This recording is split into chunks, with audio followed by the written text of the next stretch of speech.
Ayan, no? Ito Christmas light to na mga sira. Huwag mong basta-basta tinatapon kasi nga magagamit niya in the future. Tulad yan, no? Ginamit ko sa dito sa mga kamatis para hindi madaanan ng mga aso. Pwede siya. Ayan, no? Kaya may mga bagay na dapat hindi tinatapon. Ayan, malaking pakinabang yan. Ang matibay pa, tsaka nagsisilbi pa siyang warning device. Oh. Hindi naman siya paiilawin eh. Tibay din eh. Tsaka takot din yung mga aso na dumaan eh. Pag nakakita nila yan. So yan. Nakakatanim mo ng mga gulay. Gamit yung Christmas light. Christmas light na sira.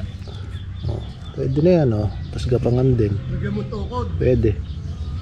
Yung mismo sa malapit sa puno. Para diretso, ano? Oh. Wala dyan, may balag. Para mataas siya. Pero mas maganda kung mapapailaw pa to para sa gabi.